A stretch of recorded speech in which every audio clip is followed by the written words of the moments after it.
Bismillahirrahmanirrahim. Assalamualaikum warahmatullahi wabarakatuh. Perkenalkan, saya Nona Irma Susanti, perwakilan dari kelompok 5, yang mana kelompok kami terdiri dari 8 orang. Di antaranya adalah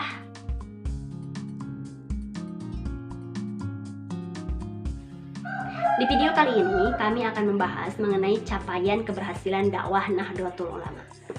Baik, sebagaimana telah kita ketahui bersama, bahwasanya dakwah merupakan bagian yang pasti dalam kehidupan umat beragama. Dalam ajaran Islam, dakwah merupakan suatu kewajiban yang dibebankan kepada setiap pemeluknya.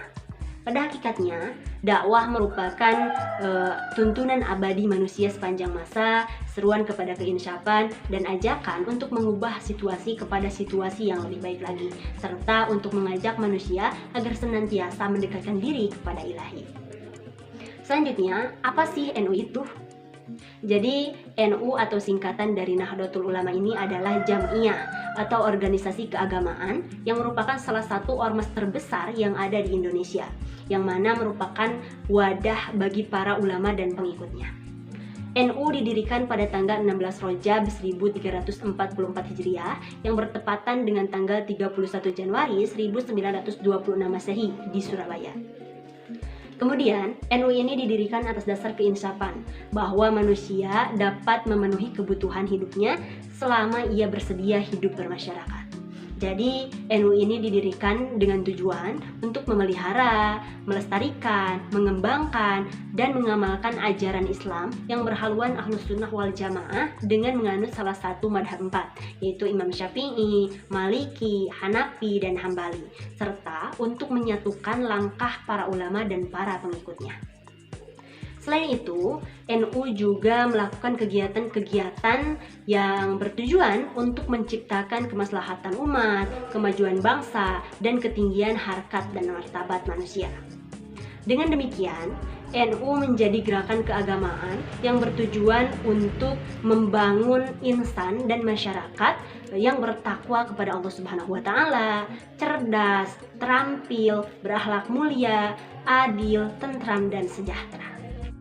Baik, di sini saya akan menjelaskan sedikit tentang kepemimpinan dan pencapaian yang diperoleh dari seorang Gus Dur atau lebih tepatnya Abdur Rahman Wahid.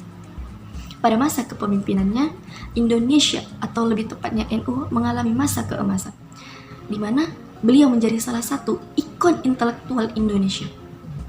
Tidak hanya dikenal sebagai tokoh NU saja, melainkan beliau juga dikenal sebagai tokoh pejuang hak asasi manusia dan pejuang demokrasi.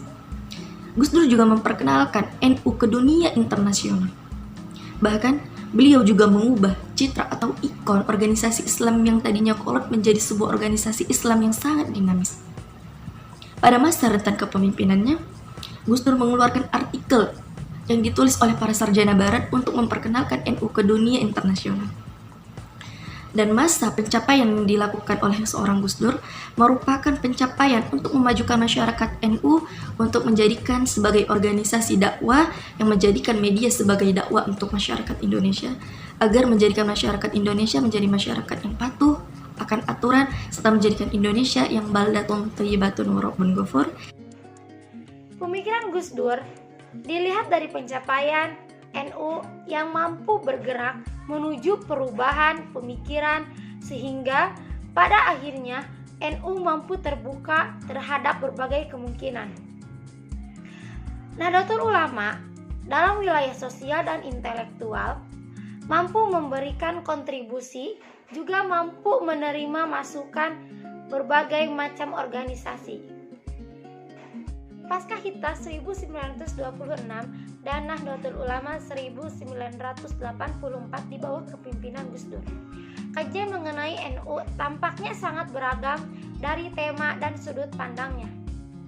Dengan riset ilmiah dalam 3 dawarsa awal kelahiran NU dianggap kurang memberikan kontribusi pada dinamika masyarakat dan perkembangan bangsa. Lalu selanjutnya, pencapaian keberhasilan dakwah Nahdlatul Ulama dalam teknologi digital adalah sebagai misi leading authorities di dunia digital. Dengan mengaplikasikan tipologi dakwah, yaitu dengan melalui email, website, blog, dan perangkat situs jejaring sosial seperti Facebook, Instagram, Twitter, dan lain sebagainya. Pada perkembangannya, pemikiran Kiai Said Aqil Siraj dalam mengkonstruksi teologi Ahlus Sunnah wal Jamaah menampilkan tipikal yang khas. Karakteristik Ahlus Sunnah wal Jamaah nahdiyah yaitu tawasud, tasamuh, tawazun, dan i'tidal. Ahlus Sunnah wal Jamaah tersebut dijadikan sebagai manhaj al-fiqh ataupun metode berpikir. Metode berpikir ini dalam segala bidang kehidupan tidak terbatas dari akidah, syariat, dan tasawuf yang mengedepankan tawasud, tasamuh, tawazun, dan i'tidal. Lalu teman-teman, capaian keberhasilan dakwah Nahdlatul Ulama ini yang paling menonjol adalah dengan menjadi ormas mayoritas di wilayah Jawa. Berdasarkan hasil riset yang dikeluarkan oleh lembaga survei, Lingkaran Survei Indonesia ataupun LSI pada tanggal 18 sampai 25 Februari 2019, Nahdlatul Ulama ini didaulat sebagai ormas terbesar di Indonesia. Pasalnya, hasil survei tersebut menetapkan ormas Nahdlatul Ulama sebagai posisi teratas dengan jumlah persentase 49,5%.